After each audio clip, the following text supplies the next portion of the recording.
What's going on, guys? It's Greg here, aka NYPrepper. It is Friday, December 1st, 2023, and I have an emergency alert to share with you guys. Right now, it is 10:18 a.m. Eastern Time here in the United States, and we have some major breaking news coming in from the Middle East and from all over the world. So I want to get you guys caught up on the latest information that I have.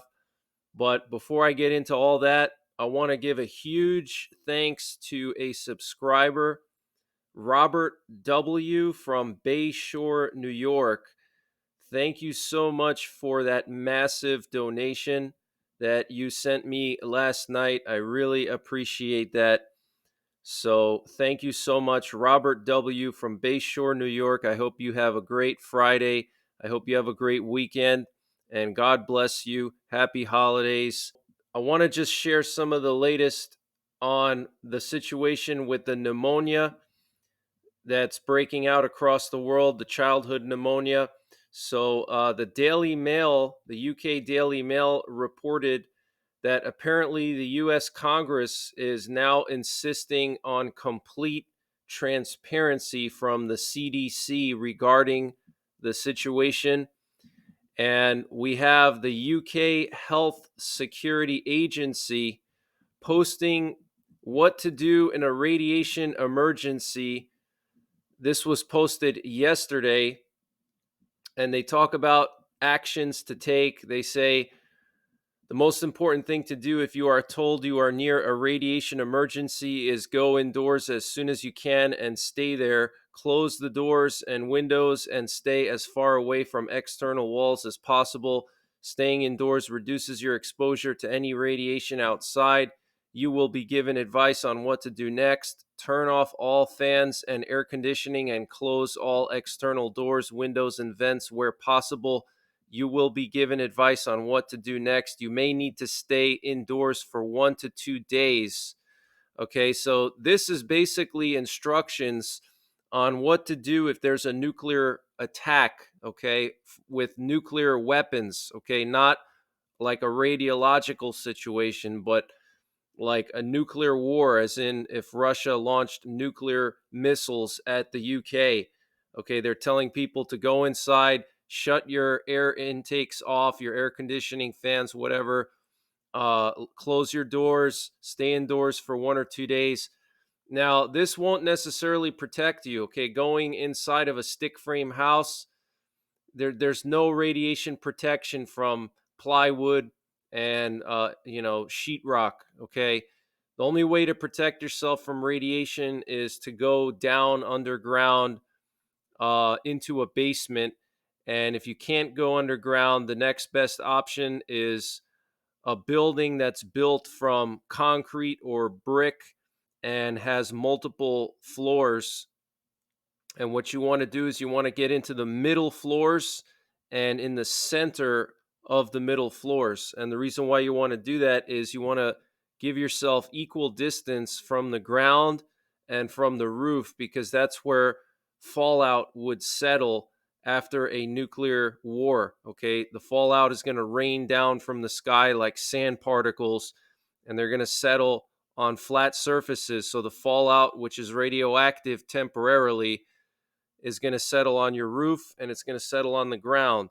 So if you have no basement, but let's say you're in an apartment or something and you have like 4 floors or 5 floors, you want to be on the second or third floor so you have equal distance from the fallout that's on the roof and on the ground, and that distance will protect you from the radiation.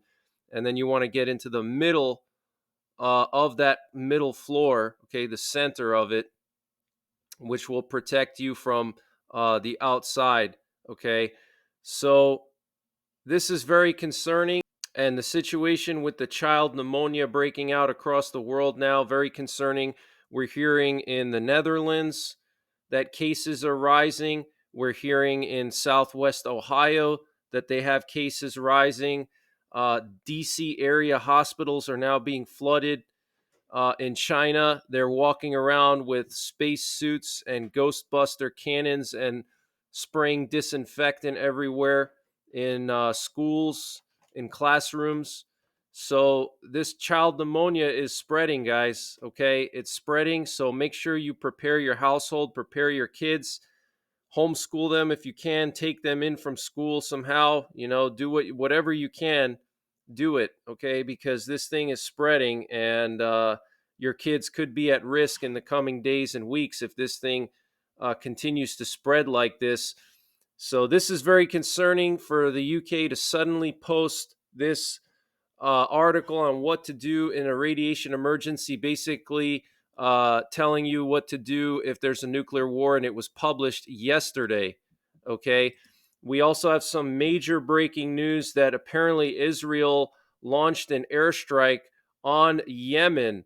This is being reported by the Jerusalem Post. This was reported this morning. Israel struck a military facility belonging to the Iran-backed Houthi militia in Sana'a in Yemen, the Saudi Al Hadath TV reported on Friday. On Thursday, an explosion was reported at a military facility in Sana'a, while Saudi media reported that the explosion was caused by an airstrike. A senior Houthi official claimed that the explosion was caused by the detonation of old munitions, which set dry trees on fire. So this is crazy, guys. Israel is now striking Yemen. Okay, the war is expanding, and fighting has resumed in Gaza. This is because apparently Hamas violated the ceasefire, and they started to attack Israel, and Israel launched a massive air raid on Gaza last night and this morning. Here's a video showing basically one of the air raids on southern Gaza. This is near the Rafah border crossing. They actually launched airstrikes in southern Gaza, guys. Okay, southern Gaza, which they haven't done before. And apparently over 200 targets were struck. Okay, and several of the strikes took place in southern Gaza, in Khan Yunis and Rafah. So this is huge news, guys. Israel is now striking southern Gaza. They're striking Yemen, and apparently Hezbollah has resumed rocket barrages on northern Israel. So huge news, guys. And apparently there's still discussions going on about extending the ceasefire. So there's still discussions going on, even though fighting has basically resumed between Israel and Hamas. Hamas is also launching artillery at Israel. And according to CNN, negotiations on the exchange of prisoners and hostages continue despite the resumption of hostilities.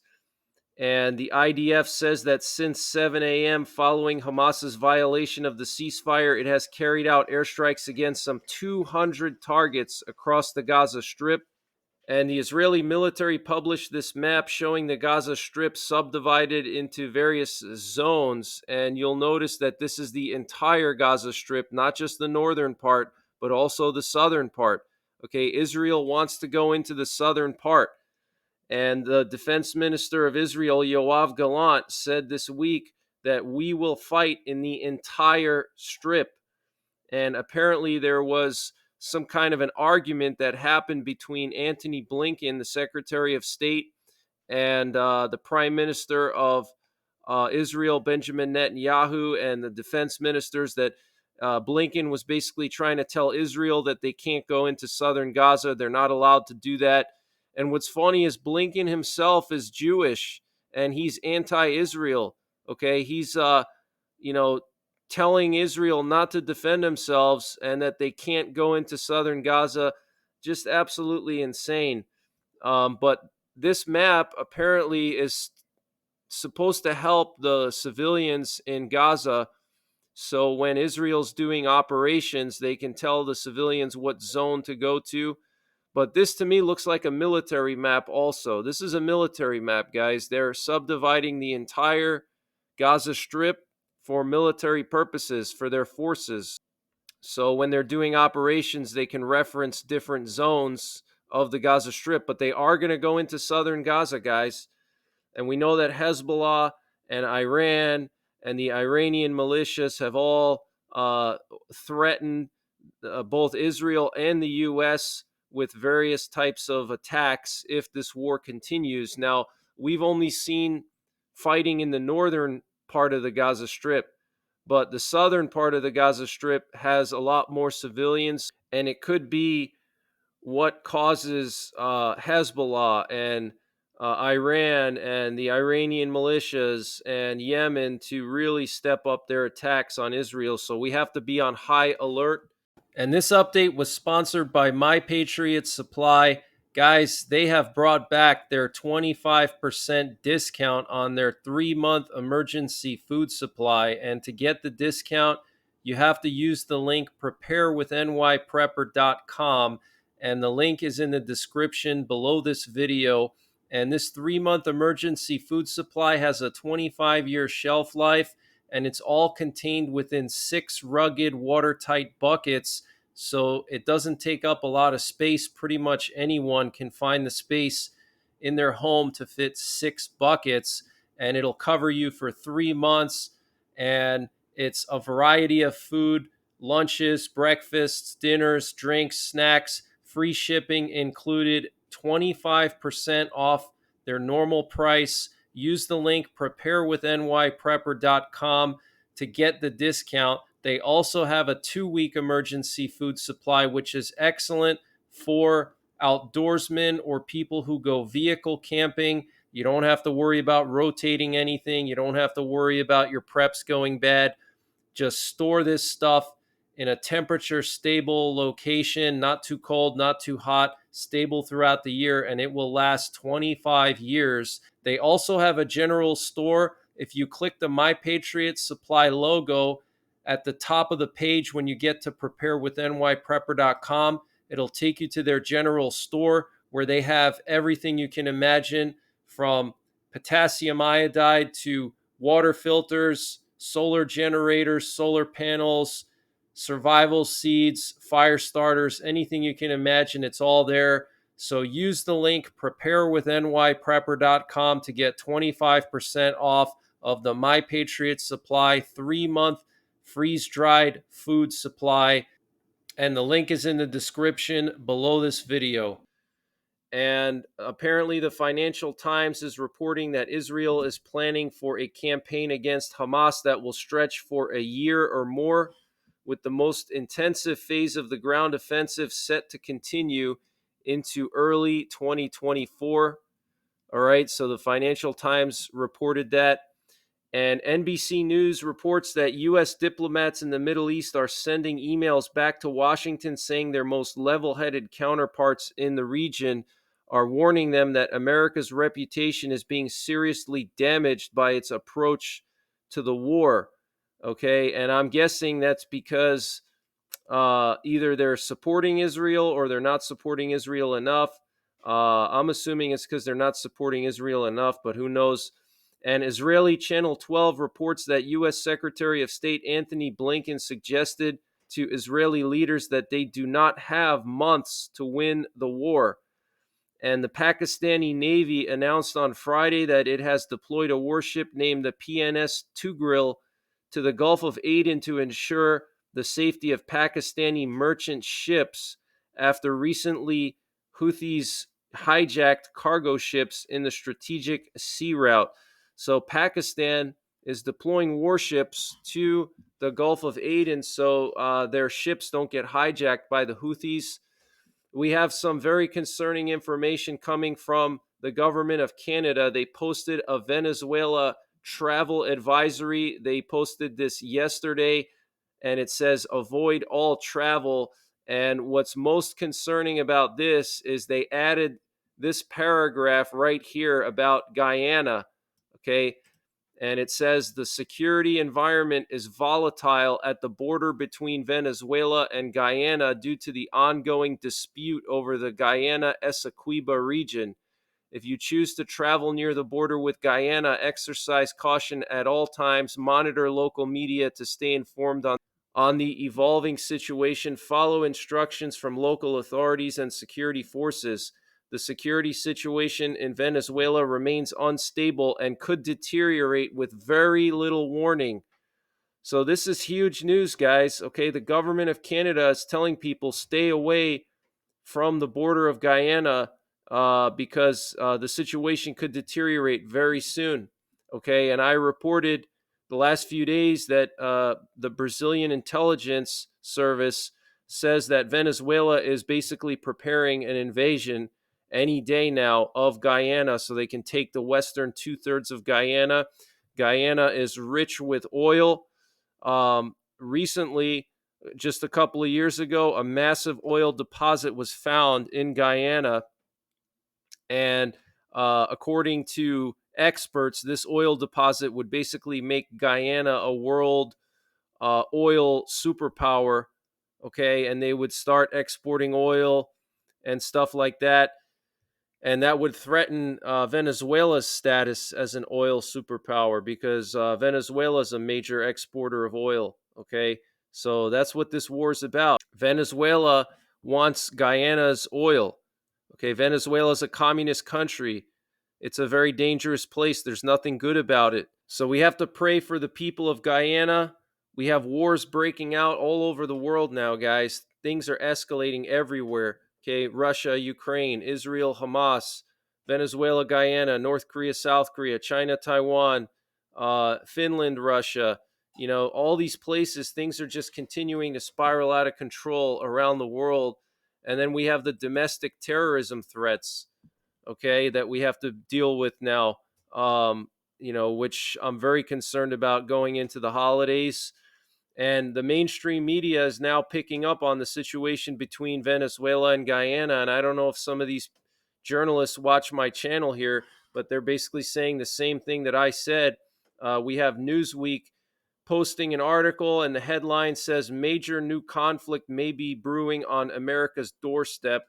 And yesterday I said that this would be in America's backyard and this would be a major war. So the mainstream media is picking up on it. The Canadian government is warning people about the situation there. So it's not looking too good right now. And apparently, Russia is planning large scale exercises in 2024 that will include the Strategic Missile Forces. Russia will hold the Ocean 2024 Strategic Command and Staff exercise in 2024 with the participation of all departments of the Russian armed forces. About 20 of the exercises will involve foreign troops, including 4 exercises within the CSTO and the Shanghai Cooperation Organization.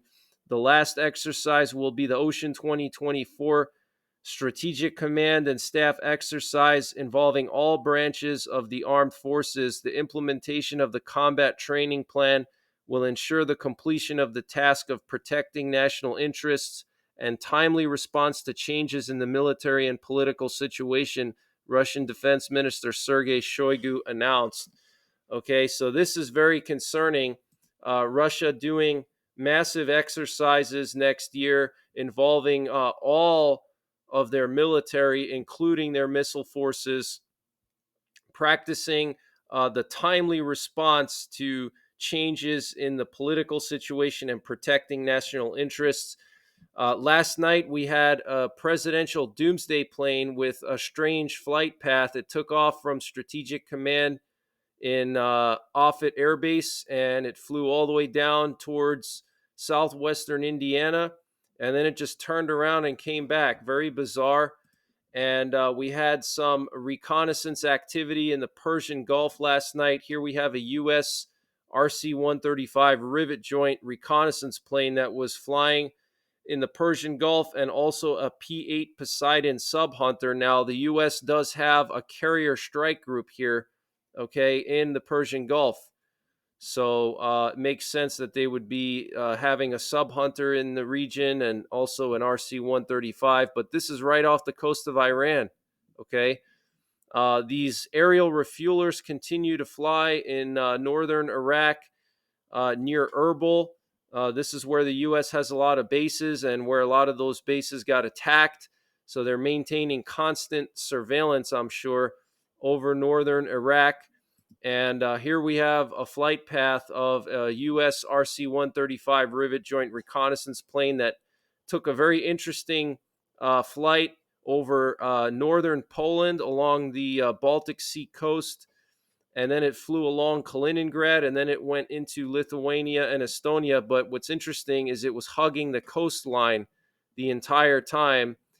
Normally, these planes will go, let's say, into like northeastern Poland, and they'll fly along the border with Belarus or Russia, or they'll go into Lithuania and Latvia, Estonia, and fly along the border of Russia and Belarus. But this one was staying along the coast, so that's pretty interesting.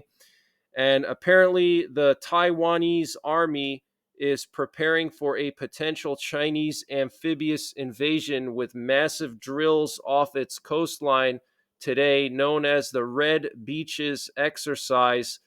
And the Wall Street Journal is reporting that satellite imagery analysis shows air bases along China's southeastern coast may have undergone significant infrastructure upgrades in recent years. Security analysts say these changes are a sign of China's preparations for a war over Taiwan. So that's very concerning, guys. Okay, they're building up air bases right opposite from Taiwan, because China would need that if they're going to do sorties, if they're going to fly over the Taiwan Strait and launch missiles into Taiwan. They need a lot of bases for that. So they're building those bases as we speak.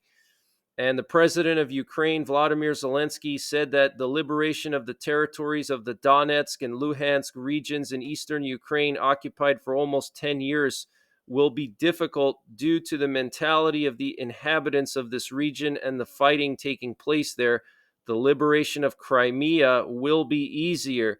So that's very interesting.